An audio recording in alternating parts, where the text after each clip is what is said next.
मला नेहमी उत्सुकता वाटते या गोष्टीची की किशोरीताई, अभिषेकी बुवा किंवा इवन वेस्टर्नमध्ये मी मायकल जॅक्सन म्हणेन, ते एका ट्रान्सला जे पोचलेले असतात ना, मला ती स्टेट अनुभवण्यासाठी मी काहीही करायला तयार आहे. फर्स्टली डू यू थिंक की म्युझिकल इन्स्ट्रुमेंट्स निर्जीव असतात की तुला वाटतं ती सजीव असतात? आणि जेव्हा तू वाजवत असतेस काय exactly is it a conversation, काय गिव्ह अँड टेक असतं की त्या क्षणी तुला जे वाटेल ते असतं? What exactly happens? Basically it's surrenderance असं म्हणेन. कुठलीही गोष्ट म्हणजे गाणं असो, ते वाजवणं असो, it is you set in front of a piano और तुम्ही तंबोरा घेऊन गायला बसा. मला हे खूप खूप नंतर आत्ता काही 2-3 वर्षात हे मी अनुभवते की इट इज सरेंडरन्स. तिथे 1%ही आता मी हे करणार, हे जे फिलिंग असतं ना की आज मला हे गायचं, आज मी ते करणार, हे आधी झालंय सगळा विचार करून. त्याच्यानंतर तुम्ही जेव्हा गायला बसता किंवा तुम्ही मी आता थोडं जे काय कंपोज करते, it's complete surrenderance and it becomes a conversation. कारण तुम्ही जे देता त्याप्रमाणे तुम्हाला ते मिळतं आणि it's a give and take. The give and take happens. आणि कुठेतरी ना तुम्ही फक्त रिसिव्हिंग एंडला असता असं मला वाटतं. तुम्हाला ते येतं, इट्स नॉट युअर्स. म्हणजे मी असं म्हणेन की कुठलीही फ्रेज गाताना एखादी आता रेकॉर्डिंग स्टुडिओमध्ये परवाच असं झालं की एक वेगळीच जागा सुचली, which was not the composers हे कॉम्पोजिशन, आणि ती त्याला आवडली. तर आमचं जनरली कॉन्व्हर्सेशन चालू होतं की हे येतं कुठून. So it is not yours.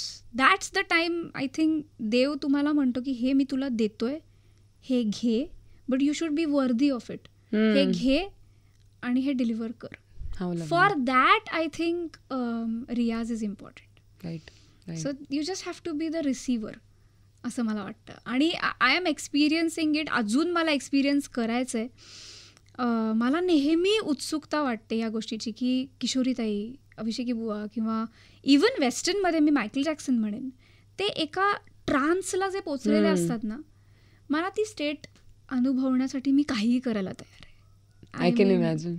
It's everything for me. तू म्हणालीस तसं तू कंपोज सुद्धा करतेस आणि तू गातेस सुद्धा. जेव्हा आता ह्या दोन्ही गोष्टी जेव्हा तू एकत्र करते आहेस तेव्हा परस्पर कसा फायदा होतोय? Exactly what changes as a composer आणि ॲज अ सिंगर? म्हणजे आता तू कंपोज करताना बिकॉज तू सिंगर आहेस काय चेंज होतं, आणि ॲज अ सिंगर बिकॉज तू कंपोजर सुद्धा आहेस काय चेंज होतं? ओके, सो कंपोज जेव्हा मी करते, being a singer, it's a very wonderful experience. आत्ता आमचं मध्ये बोलणं झालं, Mahalakshmi Iyer ji, she is a greatest singer in India, त्यांच्याकडनं मी आता एक गाणं गाऊन घेतलं. अच्छा. हां, आणि ऐकायला पण किती छान वाटतं यार. Wow, it was such a wonderful experience की जे रेकॉर्डिस्ट होते आनंद डबरे, ही वॉज सेइंग की मला इतकं छान वाटतंय बघायला, एक गायिका जी कंपोजर आहे आणि एक सिंगर, दोघी जणी female singers and female composers, या दोघींचं गिव्ह अँड टेक बघायला मला छान वाटतंय. सो ॲज सिंगर म्हणून काय फायदा होतो की you are able to tell her exactly how you want it, being a singer, कि थोड़ा सा ऐसा होगा तो अच्छा मिलेगा, ऐसा कर सकती हैं आप, ये थोड़ा ये नोट ऐसा हो सकता है. ते as a singer it helps. आणि as a composer I think कंपोजरचा जो एक थॉट प्रोसेस असतो ना, तो प्रत्येक कंपोजरचा वेगवेगळा असतो. राईट. काही लोक बऱ्याचदा मी काही संगीतकार, आता जसं अशोकजी इतके स्पॉन्टेनियस आहेत. म्हणजे ते पहिले त्यांना जी चाल टाडाटाडामध्ये सुचते आणि नंतर बऱ्याचदा असं होतं की त्याच्यावर शब्द लिहिले जातात. आत्ताच मी टायटल सॉन्ग जेव्हा त्यांचं गायले एक, त्याच्यामध्ये असं झालं की शब्द पूर्णपणे तयार नव्हते, पण त्यांनी मला व्हॉट्सॲपवर एक नोट पाठवली होती की अशी चाल आहे. त्या टाडाडाडाडामध्येच ती जी काय चाल त्यांनी मला पाठवली होती, त्यातनं त्यांची थॉट प्रोसेस कळत होती मला की त्यांनी कशी कन्सीव्ह केली.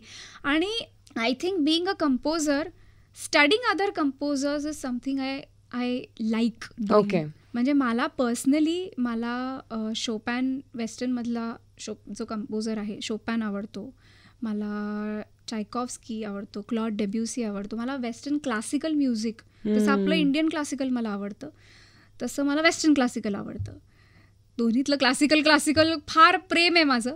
बट त्याच्यामध्ये जास्ती शब्द बाजूला काढले तर फक्त कॉम्पोजिशन, ती गंमतच वेगळी असते. म्हणजे का इकडनं ही फ्रेज इकडनं का सुरू केली असेल, हे इकडनं ह्या नोटवरून हे ह्या नोटवर का आले असतील.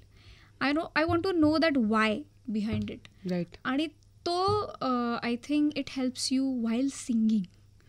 तो थोडा थोडा जितकं तुम्हाला कळत जातो ना while learning the composition, I think ते थोडंसं तुम्हाला त्याची मदत होते. राईट.